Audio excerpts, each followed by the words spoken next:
नमस्कार दोस्तों, स्वागत है आपका आपके अपने चैनल हंग्री स्पिरिट्स में। हंग्री स्पिरिट्स देख रहे सारे दर्शकों का मैं अंजू शर्मा दिल से स्वागत करती हूं। तो कल के सीन की एक बात करनी है जो मैंने लाइव वीडियो में भी आपसे डिस्कस किया था कि बाद में मैं डिटेल में इस बात को करूंगी, जो है अली को लेके।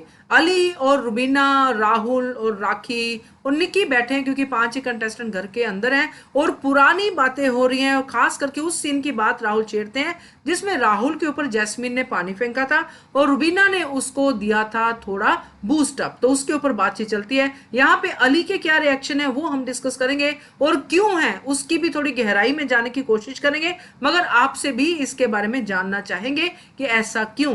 तो शुरू करने से पहले वही गुजारिश, जिन्होंने हमारा चैनल सब्सक्राइब नहीं किया है कृपया कर लीजिए, साथ में दोस्तों बेल आइकन दबाइएगा ताकि आपको हमारे वीडियोस के नोटिफिकेशन मिलते रहें। Thank you so much. तो कल हमने देखा कि राहुल वैद्य शुरू करते हैं बात और कहते हैं जो पवित्रा और मेरे बीच में लड़ाई हुई थी क्रश वाली बात को लेके, वो हम लोगों ने जानबूझ के किया था। यानी कि पवित्रा को वो इन्फॉर्मेशन निक्की ने पास ऑन की थी, इसलिए पवित्रा भड़की और बाद में क्योंकि राहुल रेड जोन में थे, पवित्रा बाहर थी, या फिर पवित्रा रेड जोन में थी, ये बाहर थे, कुछ ऐसा था।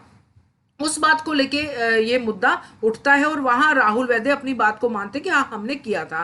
तो यहाँ ये बात मानने के बाद राहुल एक सवाल डालते हैं, जो जैस्मिन ने मेरे ऊपर किया था, पानी फेंका था, वहां पे आपको जैस्मिन को बढ़ावा नहीं देना चाहिए था क्योंकि आप कहती हैं कि मैं बढ़ावा नहीं देती हूँ, ऐसे कुछ उन्होंने बात को कोट किया। बट यहाँ पे रुबीना तिलक कहती कि मैंने ऐसा कुछ नहीं किया क्योंकि मैंने कोई बढ़ावा नहीं दिया, मैंने नहीं कहा उसको कि पानी फेंको पानी फेंको।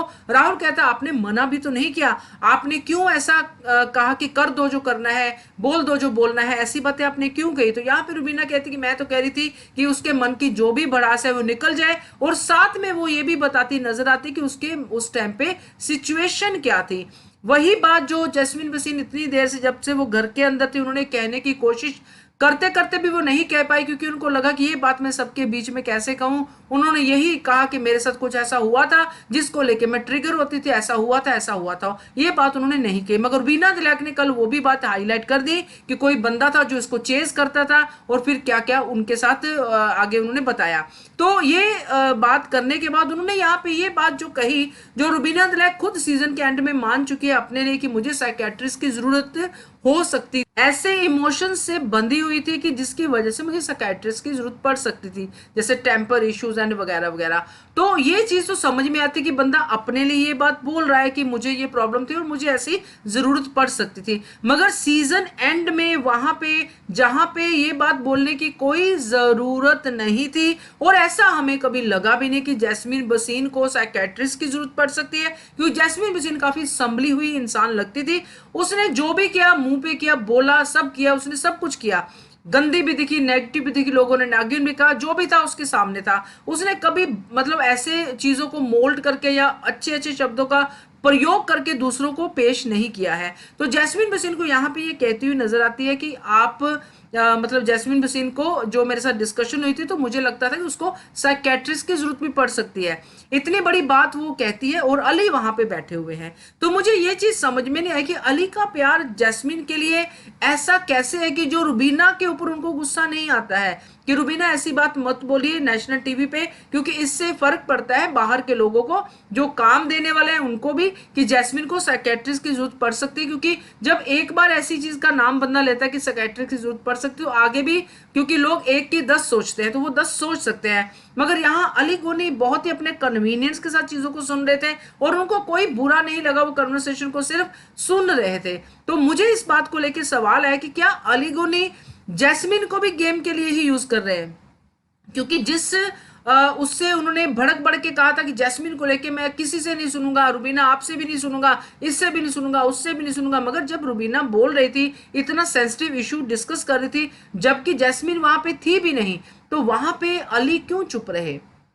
क्या राज है अली की चुप्पी का? मुझे तो यही लगता है कि उनको लगता है कि मुझे रुबीना से बिगाड़नी नहीं है, रुबीना के पास बहुत काम होगा, हो है भी और रहेगा भी, और मुझे इनसे बिगाड़ना नहीं है। तो ये बात आती है दिमाग में, फिर ये लगता है कि अली रुबीना से ज्यादा पेड है। तो आखिर ऐसा क्या रुबीना में उनको दिख रहा है कि जैस्मिन की कॉस्ट पे भी वो रुबीना को कुछ नहीं कहते, जबकि वो खुद कहते नजर आते हैं कि जैस्मिन के लिए मैं किसी से भी कुछ नहीं सुनूंगा। और इस वजह से मैं शो में से बाहर भी हो जाऊं तो मुझे चलेगा, मुझे गुस्सा आता है। मगर यहाँ उनको कोई गुस्सा नहीं आया। क्या ये समझे कि शायद उनको ये बात समझ में नहीं आई, या ये समझे कि उनको लगा कि जैस्मिन के लिए रुबीना कंसर्न दिखा रही है। मगर ये कैसा कंसर्न है कि आप नेशनल टीवी पे दूसरे किसी बंदे के बारे में बोल रहे हो कि उसको साइकियाट्रिस्ट की जरूरत है, पड़ सकती है। ऐसा इन्होंने एजाज के बारे में भी बोला था, तो बाद में अपने लिए भी बोल दिया। तो क्या बिग बॉस ने घर के अंदर ऐसे साइको लोग लेके आए हैं जिनको सबको साइकियाट्रिस्ट की जरूरत पड़ सकती है, अकॉर्डिंग टू रुबीना? ये समझने वाली बात है दोस्तों। आप लोगों को अगर कमेंट करना हो तो कीजिए, नहीं करना तो भी ठीक है, मगर जरूर देखिएगा और समझिएगा इस चीज को कि आखिर रुबीना का कहना क्या था और अली का जैस्मिन के प्रति कंसर्न क्या है। ये थोड़ा सा मुझे कंफ्यूज कर रहा है। आप बताइए, क्लैरिटी दीजिए अगर आपको समझ में आया हो तो। Thank you so much for watching hungry spirits channel. Subscribe to our channel by clicking the subscribe button. Click the bell button and enjoy the latest uploads from our channel.